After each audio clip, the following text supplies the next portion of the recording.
हरियाणा में विधानसभा की जो चर्चाएं हैं वो लगातार बढ़ती जा रही हैं। ऐसे में महिलाएं भी अपनी दावेदारी पेश कर रही हैं। हथीन विधानसभा क्षेत्र से पूर्व विधायक रहे चौधरी भगवान साहे रावत की पुत्र वधू रानी रावत आज मेरे साथ यहाँ पर चुनावी चर्चा में जुड़ी हुई हैं। मैम, सबसे पहले माई हिंदी टीवी पर आपका स्वागत है। माई हिंदी टीवी को बहुत बहुत बधाई और आपका ज्योति जी स्वागत है और आपके सभी दर्शकों को मेरा नमस्कार।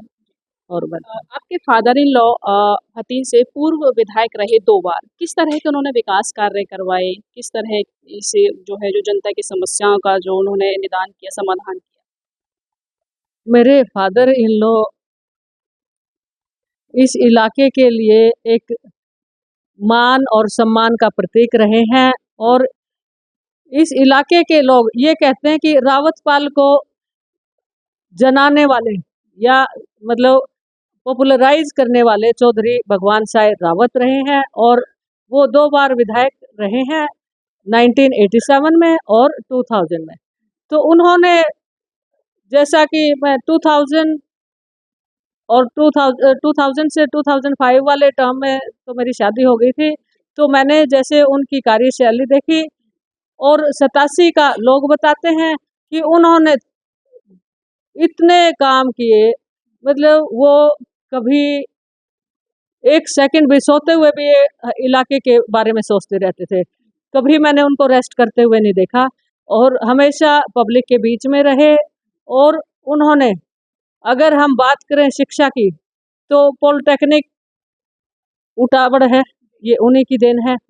स्कूल्स अपग्रेड करवाए, बहुत सारे स्कूल्स, एक दो हो तो मैं नाम बता दूं, बहुत सारे ऑलमोस्ट गांव के। और जितने हेल्थ सेंटर्स हैं उनको हेल्थ सेंटर्स बनवाए और प्राइमरी हेल्थ सेंटर बनवाए, उनको अपग्रेड, जहाँ पे प्राइमरी थे उनको अपग्रेड करवाया।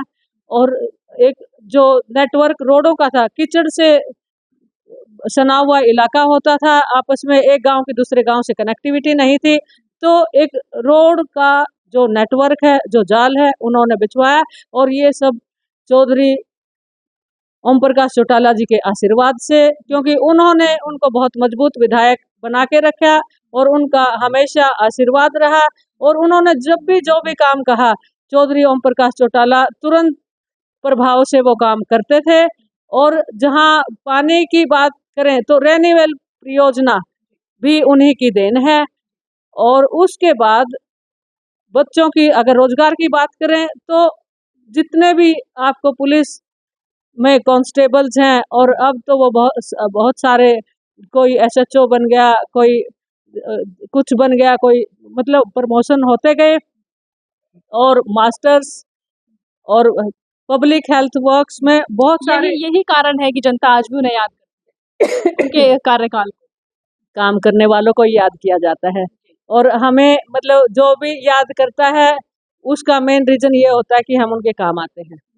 2019 से इनेलो पार्टी से आपने भी चुनाव लड़ा था, क्या कारण रहे? देखो, 2019 में पार्टी का ग्राफ डाउन था। आपको भी पता होगा, पार्टी 2 हिस्सों में बट गई थी, तो वर्कर कमजोर पड़ गया था और वर्कर्स को समझ में नहीं आ रहा था हम क्या करें। लेकिन अब तो गठबंधन हो गया है बसपा के साथ। हाँ, अब गठबंधन हो गया और इस बार बहुत मजबूती से। इस बार कितनी उम्मीद है कि टिकट मिलने की इनेलो पार्टी से आप चुनाव लड़ रही हैं? 2019 में मैं एक बहुत ही, मतलब जब पार्टी की बहुत कमजोर पोजीशन थी, उस टाइम पार्टी को सींचने का काम किया और चौधरी अभय सिंह चौटाला का तन मन धन से पूरा साथ दिया और बहुत मजबूती से इलेक्शन लड़ा। और पूरे हरियाणा में ये फेमस है, चौधरी अभय सिंह चौटाला एक सच्चे और अच्छे नेता हैं, जुबान के धनी हैं। और मुझे चौधरी अभय सिंह चौटाला पर भरोसा है।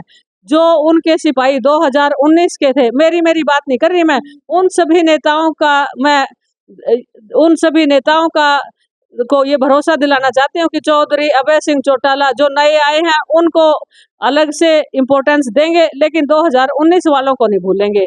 और वो इतने सच्चे नेता हैं और इतना उनका वायदे पे भरोसा है, तो मुझे लगता है कि मेरी टिकट तो कंफर्म है। ये मैम, सोशल मीडिया का ज़माना है और सोशल मीडिया पे आप दिखाई नहीं देते, जिस तरीके से कैंपेन होता है और भी नेताएं आते हैं, जनता में चर्चाएं चलती हैं कि भाई कैंपेन करने जाते भी हैं। सबके अपने संस्कार होते हैं, तो सोशल मीडिया पे मैं वही चीज़ें डालती हूँ जो समाज के काम की हो।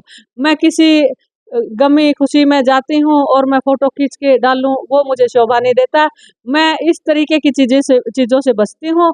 मैं सच्चे दिल से लोगों के दुख-सुख में शामिल होने जाती हूँ और अपनी भावनाएँ व्यक्त करती हूँ और लोगों के दिलों में मेरी जगह है। और सोशल मीडिया पे मैं कोई भी इम्पोर्टेंट इन्फॉर्मेशन है या किसी भी तरीके की और दूसरे तरीके की कोई कैंपेन है तो वो डालती हूँ बस। हथीन विधानसभा क्षेत्र से और भी दिग्गज नेता हैं, चौधरी हर्ष कुमार भी अब कूद पड़े हैं मैदान में, तैयब हुसैन भी हैं, आप ही की पार्टी से हैं, किससे अपना मुकाबला मानती हैं? देखिए, मेरा मुकाबला किसी से नहीं है, डेमोक्रेटिक कंट्री है और यहाँ हर किसी को हक है अपने दावेदारी जताने का और टिकट माँगने का भी हक है, इलेक्शन लड़ने का भी हक है और अगर हम एक वोटर होने के नाते वोट का अधिकार रखते हैं, तो इलेक्शन लड़ने का भी अधिकार रखते हैं। तो जिसमें जितनी श्रद्धा है वो और जिसमें जिसका जैसा विज़न है, अपने तरीके से वो अपने दावेदारी रखते हैं।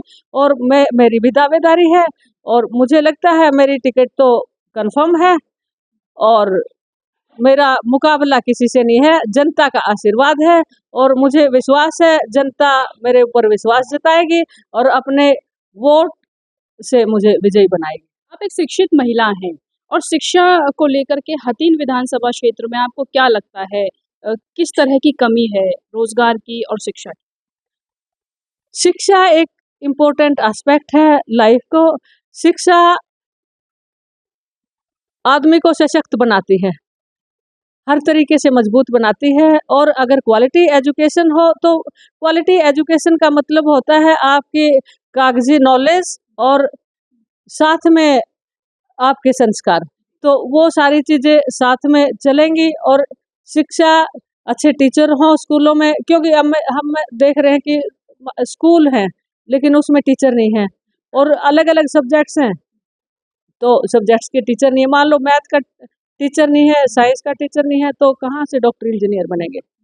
मौजूदा विधायक के कामकाजों को किस तरीके से देखते हैं आप? क्योंकि सेम की जो समस्या है हथीन क्षेत्र में बहुत लंबे समय से चली आ रही है। विधायक जी कहते हैं हमने सेम की समस्या लगभग खत्म कर दी है। आपको क्या लगता है किस तरह की?